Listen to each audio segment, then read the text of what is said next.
The Waste Isolation Pilot Plant, or WIPP, is a U.S. Department of Energy facility designed for the safe, permanent disposal of transuranic radioactive wastes left from our nation's nuclear defense programs. The creation of the atomic bomb in 1945 hastened the end of World War II, but soon a new era in weapons production began, the Cold War. The U.S. continued large-scale production and testing of nuclear weapons throughout the Cold War era. Decades of weapons research and production left huge stockpiles of radioactive wastes at facilities across the country. Collectively, these facilities are referred to as the nuclear weapons complex. More than 50 years ago, government scientists began to look for safe methods to isolate radioactive defense wastes to protect human health and the environment. They determined that deep natural salt beds offered an ideal medium for the permanent disposal of wastes that would remain radioactive for thousands of years. Thick layers of salt are free of fresh-flowing water, geologically stable, and impermeable. Throughout the 70s, the U.S. Department of Energy studied a 2,000-foot thick salt formation located in a desert area 26 miles from Carlsbad, New Mexico. In 1981, construction began on the Waste Isolation Pilot Plant, the nation's first deep geological repository for radioactive wastes. Nearly 2 decades passed before WIPP received its first waste shipment in 1999 from Los Alamos National Laboratory. Congress limited disposal at WIPP to defense-generated transuranic, or true, waste. Commercial wastes, low-level wastes, and high-level wastes are not permitted at WIPP.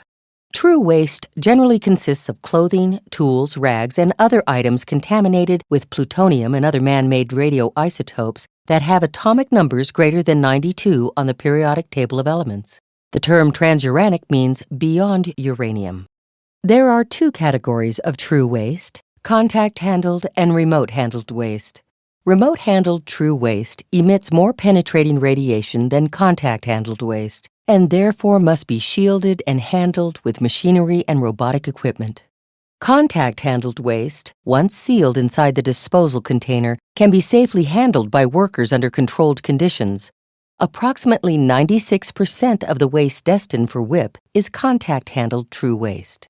WIPP is regulated by the U.S. Environmental Protection Agency and the New Mexico Environment Department. To ensure that only permitted wastes are disposed at WIPP, technical experts examine true waste records at the storage sites. Additional methods that may be used to determine waste eligibility prior to shipment include real-time radiography, visual examination, non-destructive assay, or waste sampling and analysis. Once the waste has been qualified and its documentation approved by regulators, it is ready for shipment to WIPP. The waste is loaded into specially designed transportation containers, approved by the Nuclear Regulatory Commission for WIPP use following a series of rigorous tests. To ensure the public's safety, WIPP employs only highly qualified drivers, and loaded trucks are monitored 24 hours a day by satellite from a secure control center in Carlsbad. Trucks and their payload undergo careful inspection before, during, and after each trip. Protocols for safe shipping were developed through cooperative efforts of the states and tribes through whose jurisdiction the shipments travel en route to WIPP. On arrival at WIPP, the shipping containers are unloaded and taken into the waste handling building. Waste handling and radiological control personnel perform a series of steps to ensure that the shipping containers, which will be returned to service, and the waste disposal containers inside are contamination-free. The waste is now ready for permanent disposal, 2,150 feet beneath the desert floor, where miners have excavated disposal rooms that are 300 feet long, 33 feet wide, and 13 feet high. 4 shafts connect WIPP surface and underground facilities. 2 are used for air intake and exhaust. A third is used to haul mined-out salt to the surface. The 4th and largest shaft is the waste shaft. Personnel use both the salt and waste shafts. When waste arrives underground at WIPP, waste handling crews transport it to the disposal area. There, remote-handled waste canisters are inserted horizontally into pre-drilled boreholes in the disposal room walls, followed by a concrete shield plug. Contact-handled waste is stacked in columns on the disposal room floor. One advantage to disposal in rock salt is salt creep. High pressure on the salt formation causes the salt to creep, filling in the voids created by mining. On average, the WIPP underground mine experiences 3 inches of closure per year. Over time, the waste containers will be entombed in salt. To slow closure in the active mine and protect workers, miners use roof bolts, wall bolts, and other retaining material. Disposal rooms are mined on a just-in-time basis.